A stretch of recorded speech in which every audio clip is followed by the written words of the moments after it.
नमस्कार दोस्तों, आज एक छोटा सा ब्लॉगिंग होगा जिसमें इच्छा कर दिया फिर से। कुछ दिन पहले आपने देखा होगा कि एक हारमोनियम के साथ था, लेकिन आप इधर से आओ, थोड़ा सा मैं दिखाना चाहूंगा। ये पैड है जो म्यूजिक डायरेक्टर और म्यूजिक के लोग ही इसको बजा पाते हैं। और आज सौभाग्य रहा, बहुत जल्द वो वीडियो डालूंगा जिनके पास मैं हूँ। इस तरह से है, तो उससे मैं चाहूंगा, और ऐसे में मुझे भी लगा कि एक बार मुझे कर लेना चाहिए।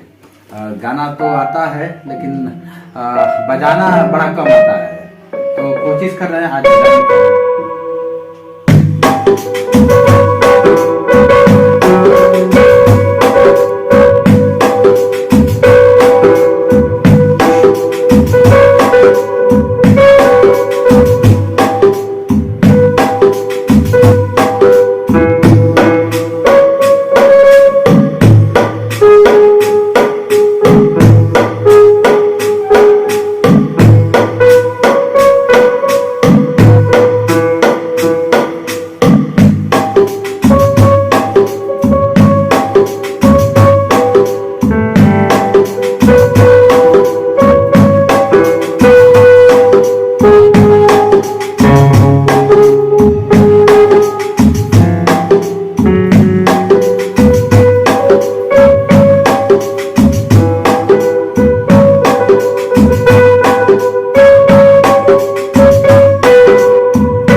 ऐसे रहा सर, देखा जाए तो बहुत काफी बस ऐसे ही था। कुछ बजाना तो नहीं जानते हैं, लेकिन ऐसे ही था, देख लिया कि कैसे बजता है। और बजाने का शौक और गाने का शौक तो जिंदा रहा और आज भी जिंदा है, लेकिन उसको सामने रखना बड़ा मुश्किल हो जाता है। लेकिन क्या है ना कि जब सामने, जैसे आप देखते हैं ना, जो जिससे मतलब वो लगता है, अगर एक बच्चे के सामने दूध रख देंगे ना तो उतावला हो जाएगा पीने के लिए। एक शेर के सामने अगर मांस रख दिया जाएगा तो उतावला हो जाएगा उसे पाने के लिए, उसे खाने के लिए। तो इस तरह से पहले से चाह थी, मैं भी, आप लोग जानते हैं, कभी कभी जाता था म्यूजिक का, मतलब इस तरह सा था कि म्यूजिक से बहुत लगाव रहा। और इस तरह से ज्यादा नहीं, कुछ ऐसा ही शौक था कि मैं थोड़ा सा देख लूं कि हमसे बज पा रहा है कि नहीं। लेकिन बहुत अच्छा लगा कि बज रहा है और बजा भी ले रहा हूँ। और उस तरह से नहीं बजा पा रहा हूँ जिस तरह से बजाना चाहिए, क्योंकि ये म्यूजिक ही एक है जो जिंदगी को बड़ा शांत करती है। और यहाँ पे आने के बाद बड़ा सुकून मिलता है कि जिंदगी क्या है, कैसे है, किस तरह से है, ये बता रहा है।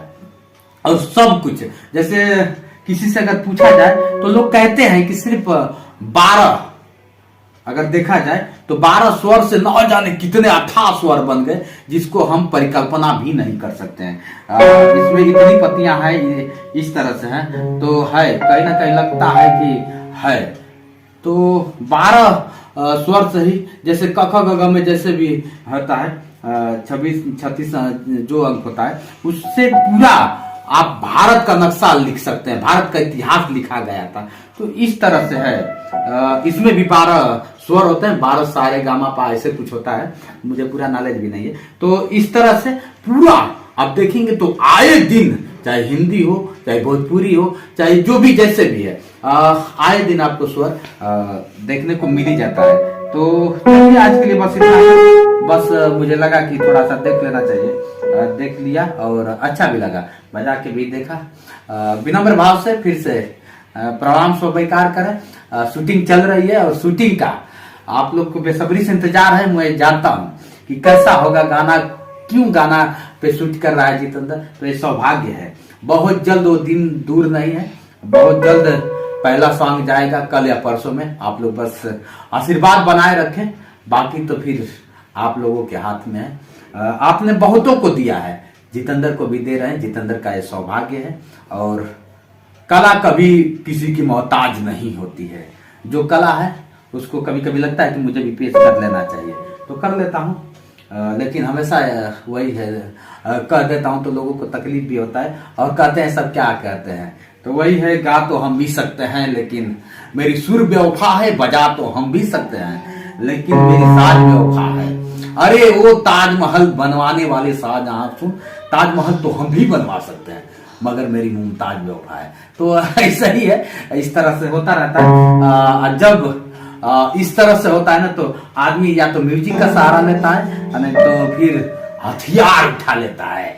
चल अब दिल से दिलेर बन जाता है, मतलब अब खूंखार कि कोई आएगा। अपराधी ऐसे अपराधी नहीं करता, अपराध नहीं करता है, कहीं ना कहीं उसके जिंदगी से कुछ कहानियां जुड़ी होती है, इसलिए अपराध करना है। या तो फिर गाना का अपराध करने लगे, स्वर देने लगे, या फिर हथियार उठा के बंदूक चलाने लगे, फिर ऐसे करने लगे। तो होता है, कोई अतीत नहीं देखता कि आखिर ये क्यों बना, क्वेश्चन कोई नहीं उठा पाता है।